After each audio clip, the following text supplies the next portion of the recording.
Hi friends, ഇന്ന് വരച്ച് സമ്മാനിക്കാൻ പോകുന്നത് ഒരു കുടുംബത്തിൻ്റെ ഛായാചിത്രമാണ്. അതായത് മരണപ്പെട്ട അമ്മയോടൊപ്പം കൂടിയുള്ള കുടുംബ ഛായാചിത്രമാണ്. ഭർത്താവിന് വേണ്ടി ഭാര്യ സമ്മാനിക്കുന്ന ഛായാചിത്രമാണ്. അതായത് ഇതാണ് ഭർത്താവ്. അപ്പോൾ ഈ ഭർത്താവിൻ്റെ അമ്മയാണ് മരണപ്പെട്ടത്. അപ്പോൾ അവരുടെ ഒപ്പം കൂടിയുള്ള ഒരു ഛായാചിത്രമാണ്. അതായത് അച്ഛനുമുണ്ട്, പിന്നെ ഭാര്യയുമുണ്ട്. നാലാളും ഒരുമിച്ചുള്ള ഒരു ഛായാചിത്രമാണ് സമ്മാനിക്കുന്നത്. എനിക്ക് കിട്ടിയതിൽ വെച്ച് ഏറ്റവും ഇമോഷണൽ ഫീലിംഗ് ആയിട്ടുള്ളൊരു ഡ്രോയിങ് ആണിത്. ഹെവി ആയിട്ടുള്ളൊരു ഡ്രോയിങ് ആണ്. അതായത് ഏറ്റവും വലിയ പ്രൊജക്റ്റാണ് ഇത്. ഏറ്റവും വലുതെന്ന് പറഞ്ഞാൽ ഞാൻ വരച്ചതിൽ ഏറ്റവും വലുതാണ്.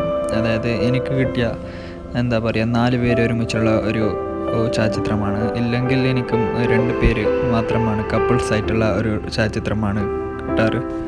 അപ്പോൾ ഇത് മരണപ്പെട്ട അമ്മയാണ്. അപ്പോൾ ഇവരെ ആഡ് ചെയ്താണ് വരയ്ക്കുന്നത്. നിങ്ങൾ കണ്ടിട്ടുണ്ടാകും, സെപ്പറേറ്റ് ഫോട്ടോയാണ്. ആദ്യം ഞാൻ കാണിച്ചില്ലേ, അതിൽ സെപ്പറേറ്റ് ഫോട്ടോയാണ്. അപ്പോൾ ഈ വ്യക്തിയാണ്, ഈ സ്ത്രീയാണ് എൻ്റെ വരയ്ക്കാൻ പറഞ്ഞത് സമ്മാനിക്കാൻ വേണ്ടി. അതായത് ഭർത്താവിന് വേണ്ടി സമ്മാനിക്കാനാണ്. അമ്മയോടൊപ്പം കൂടെയുള്ള ഒരു ഛായാചിത്രം, അതായത് തൻ്റെ ഭർത്താവിൻ്റെ അമ്മയോടൊപ്പമുള്ള. അപ്പോൾ ചിത്രം കംപ്ലീറ്റ് ആയിട്ടുണ്ട്. എങ്ങനെയുണ്ടെന്ന് കമൻറ്റിലൂടെ അറിയിക്കുക. അപ്പോൾ അടുത്ത ചിത്രം കൊടുക്കുന്ന രംഗമാണ് കാണുന്നത്.